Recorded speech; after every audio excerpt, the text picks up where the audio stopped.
अगर आप हमारे चैनल पर नए हैं तो हमारे चैनल को अभी सब्सक्राइब कर लें और साथ वाले बेल के आइकन पर क्लिक करके नई आने वाली वीडियो की नोटिफिकेशन पर वक्त हासिल करें।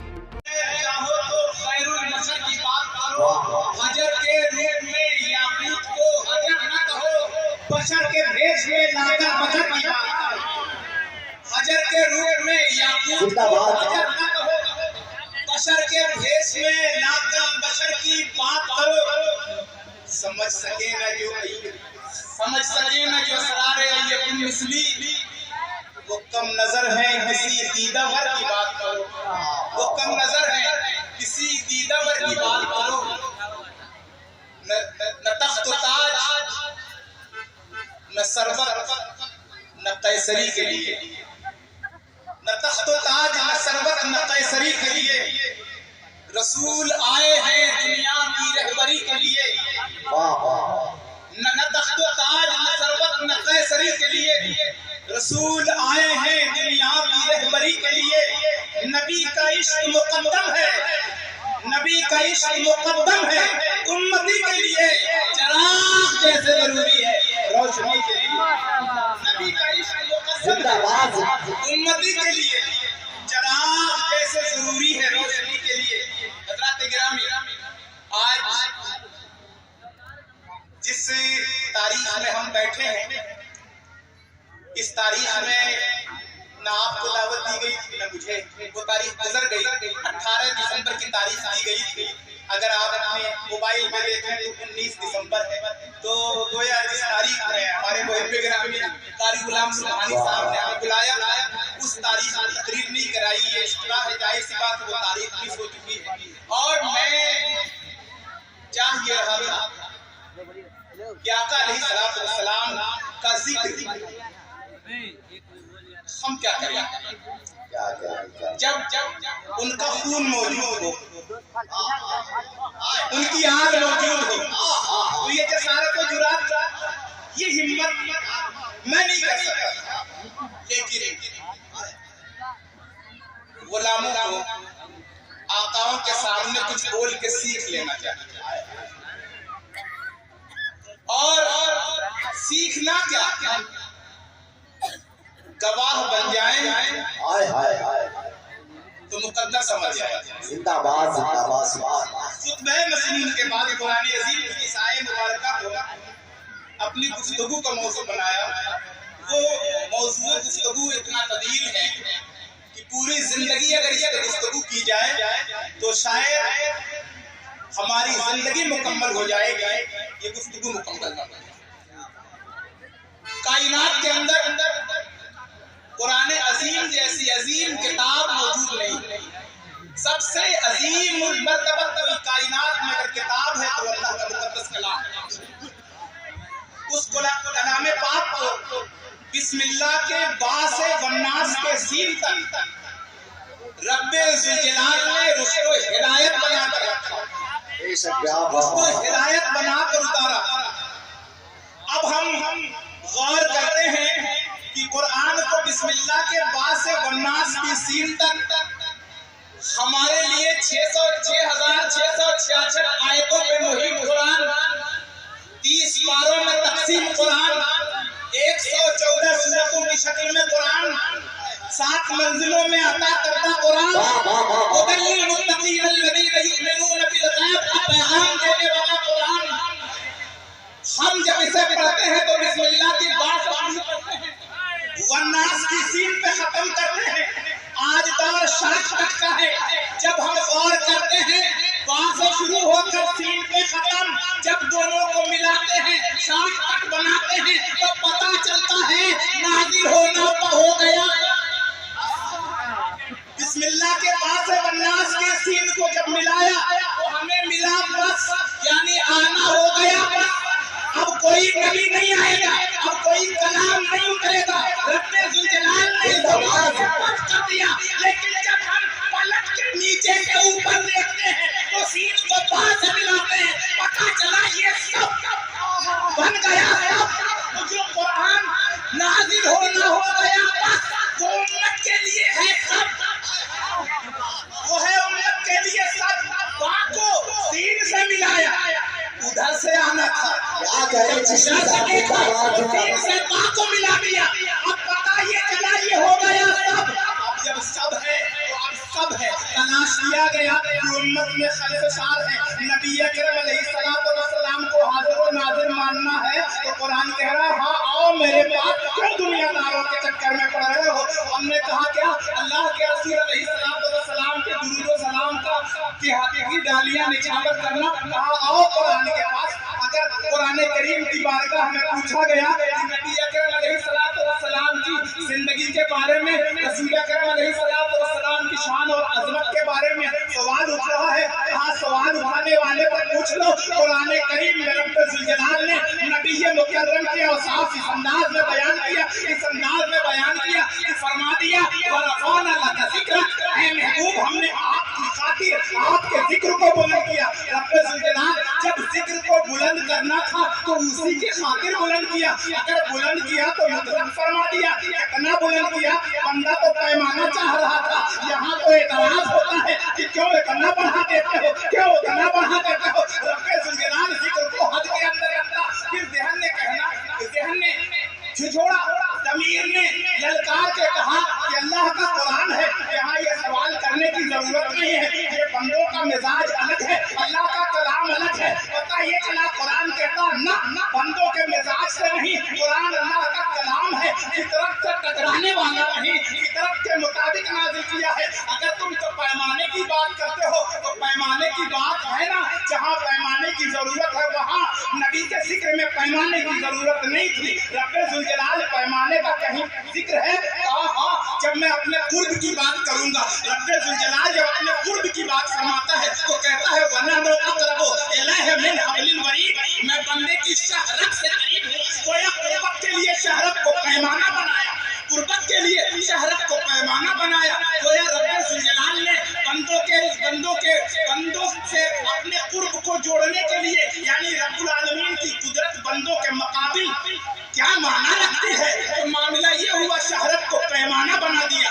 लेकिन जब उसके बाद बात आई तो पता ये चला कि शायद ये अल्लाह तबारक व तआला ने अपने बंदों से अपने कुर्ब का तसव्वुर बयान करना था। तो पैमाना नबी मुकर्रम के बारे में ऐसा हुक्म है। हाँ, कुरान करीम ने नबी मुकर्रम के बारे में भी फरमाया और पैमाने से फरमाया। वहाँ कुर्बे खुदाबंदी की बात थी तो शहरत को पैमाना बनाया। यहाँ कुर्बे मुस्तफी की बात है तो जान को पैमाना बनाया। कुरान कहता है अन्नबी औला बिल मुमिनीन मिन अनफुसिहिम, नबी मोमिनों की जान से करीब है। पता ये चला जो नबी मोमिनों की जान से करीब है तो करीब ही वाले को हद से बेदा से पुकारा जाता है। अब पता ये चला पैमाना इसलिए लगा दिया, पैमाना वहाँ मुतलक था। रब फरमाता है मैं बंदों की शहरत से करीब हूँ, मगर मुस्तफा की कुर्बत की बात आई तो मोमिनों से करीब किया। इसलिए कि उम्मत में मुसलमान होने का दावा सब करेंगे, लेकिन मोमिन होने का सबूत ये होगा कि जो खड़े होकर या नबी सलाम अलैहि कहने वाला होगा। इसलिए कि शहरत से करीब खुदा की जात, कायनात की हर जात के लिए मोमिनों की जान से करीब, मोमिनों की जान से करीब मुस्तफा की। यही वजह है कि सलाम का इनकार कोई नहीं करता, मुस्तफा के दरबार में जाके कहता है या नबी सलाम अलैका, लेकिन हम यही से कहते हैं या नबी सलाम अलैका। इसलिए कि हमारे लिए हुजूर पूरी कायनात में जहां है वहां से हुजूर, और हुजूर उन्हीं के लिए है जो मोमिन है। आपने फरमाया अन्नबी औला बिल मुमिनीन मिन अनफुसिहिम, नबी को मोमिनों की जान का मालिक बनाया, मोमिनों की जान से करीब किया। अब आए ये दुरूद, ये सलाम, इस पे बड़े एतराज़ात होते हैं। उनका जो काम है वो अहले सियासत जाने, मेरा पैगाम मोहब्बत है जहाँ तक पहुँचे। कुरान करीम की 6666 आयतों है तर्ज़ तखातुब अगर देखा गया तो हम उस जगह पे आगे पहुँचते हैं, उस नतीजे पे पहुँचते हैं कि रब्बुल जलाल ने जिन चीजों का हुक्म दिया तो रब की शान हुक्म सादिर फरमा दिया। या अय्युहल्लज़ीना आमनू, ऐ ईमान वालों, मुखातब किया अक़ीमुस सलाह, नमाज कायम करो, वातु ज़कात, ज़कात दो, वातिमुल हज वल उम्रा, हज और उम्रा करो। या अय्युहल्लज़ीना आमनू कुतिबा अलैकुमुस सियाम, ऐ ईमान वालों तुम पर रोजा, माह रमजान का रोजा फर्ज कर दिया गया, डायरेक्ट हुक्म दे दिया। रिफरेंस की जरूरत नहीं। क्यों? नमाज का ताल्लुक खुदा की जात से, रोजे का ताल्लुक खुदा की जात से, हज का ताल्लुक खुदा की जात से, फराइज वाजिबात का ताल्लुक खुदा की जात से, जिसका ताल्लुक रब्बे जुल जलाल की जात से, उसमें किसी रिफरेंस की जरूरत नहीं। मगर जब महबूब पर दुरूद की बात आई तो पहले फरमाता है इन्नल्लाह व मलाइकतहू, मैं और मेरे मलाइका युसल्लूना अलन नबी, दुरूद भेजते हैं उस गैब बताने वाले नबी पर। अब अल्लाह का मलाइका का अमल कायनात के सामने आ गया। अल्लाह का अमल, मलाइका का अमल, युसल्लूना अलन नबी, हुक्म दिया या अय्युहल्लज़ीना आमनू, फिर मुखातब किया परवरदिगार ने, ऐ ईमान वालों, सल्लु अलैहि व सल्लिमू तस्लीमा, तुम भी अपने नबी पर दुरूद और खूब सलाम भेजो। दुरूद और खूब सलाम भेजो। दुरूद तो ट्रेंड बन गया है, अल्लाह करे हिदायत आ जाए। सलाम सबका मुकद्दर नहीं, जिस पर जोर दिया गया वसल्लिमू तस्लीमा, नबी पर दुरूद और खूब सलाम भेजो। अब गौर करें, सलाम और दुरूद दो चीजें हैं। दुरूद पढ़ना सुन्नते इलाहिया है, सुन्नते मलाइका है।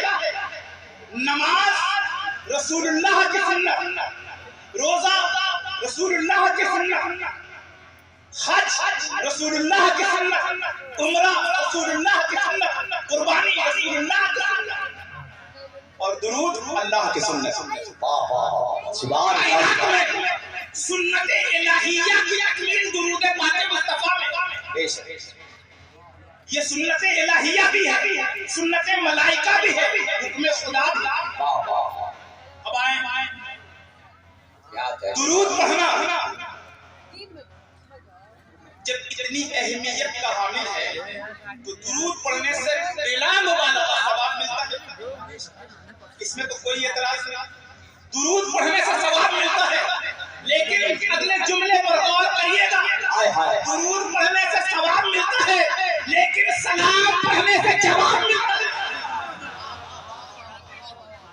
जिंदाबाद। सलाम पढ़ने से जवाब मिलेगा।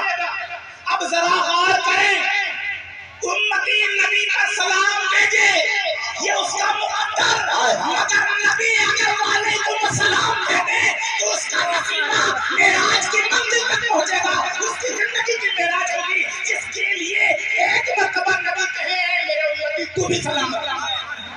अल्लाह सुभान अल्लाह, जिंदाबाद जिंदाबाद, नारे तकबीर, नारे रिसालत, उलमाए अहले सुन्नत, उनसे कुरानी, नारे तकबीर, नारे रिसालत।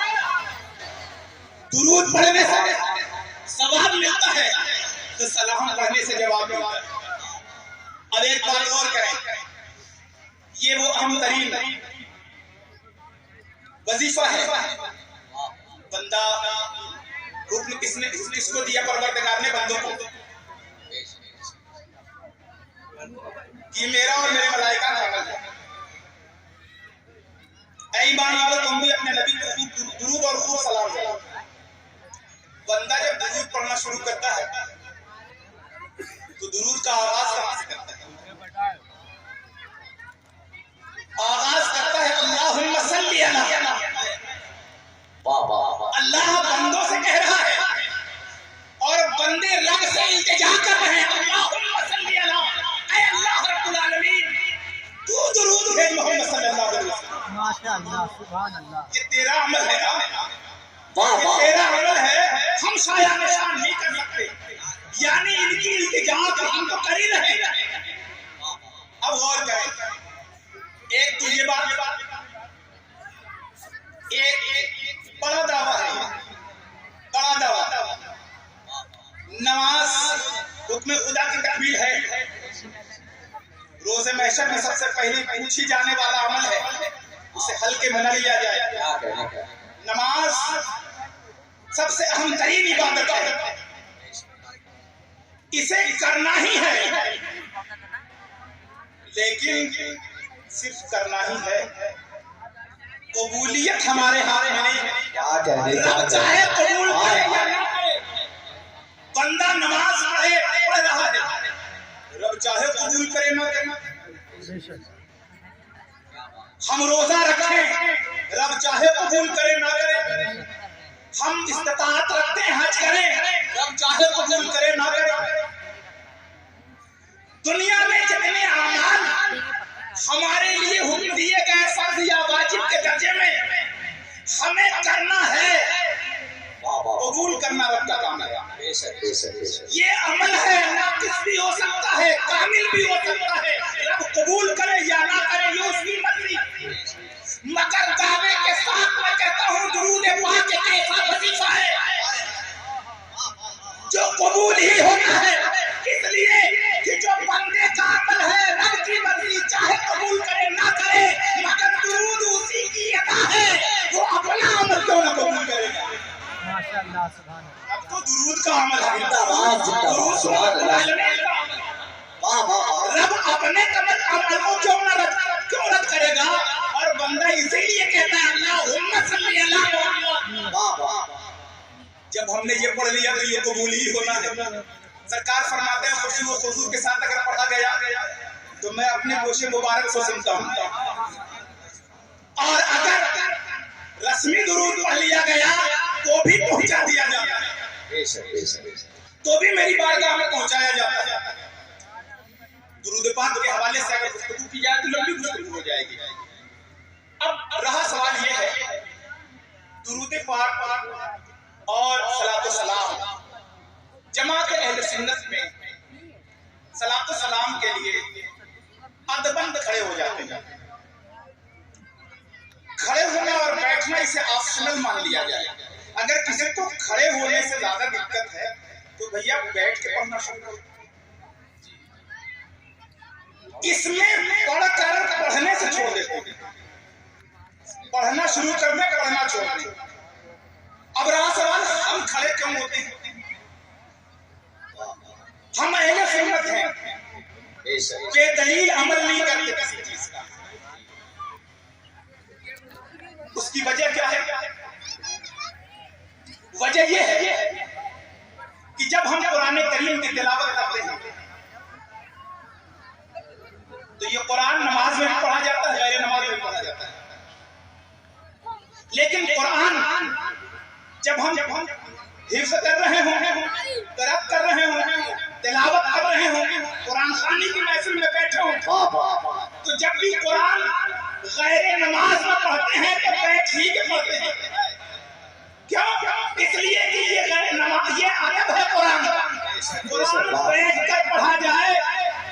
अब यही कुरान जब नमाज में पहुंचे तो नमाज के सारे अरकान अपनी जगह, क़याम में कुरान क़याम में पढ़ा जाएगा, रुकू में गए कुरान नहीं, सजदे में गए कुरान नहीं, कायदे में बैठे कुरान नहीं, हालत क़याम में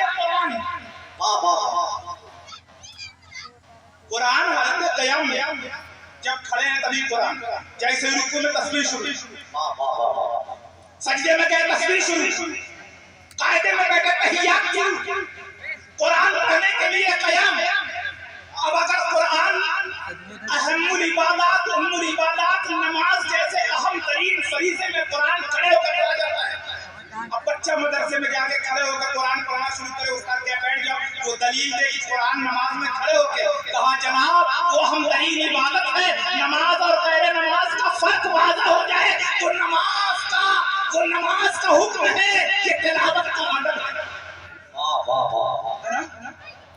अब नतीजा ये निकाल लिया कि जब कुरान को हालत नमाज में खड़े होकर पढ़ना है और गैर नमाज में बैठ के, तो नतीजा हमने निकाला कि जिस कुरान को नमाज में खड़े होकर पढ़ा जाता है, गैर नमाज में बैठ के पढ़ना यही अदब है, यही तरीका चला आ रहा है।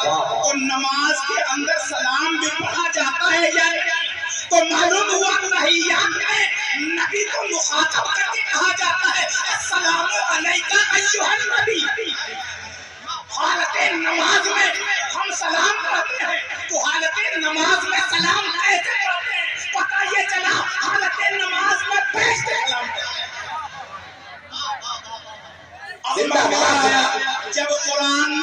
जब कुरान हालत नमाज में खड़े होके पढ़ा जाता है, गैर नमाज में बैठने का हुक्म है।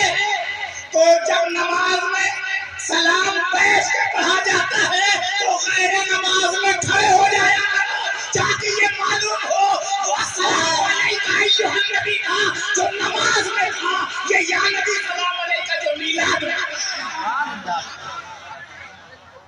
जिंदाबाद।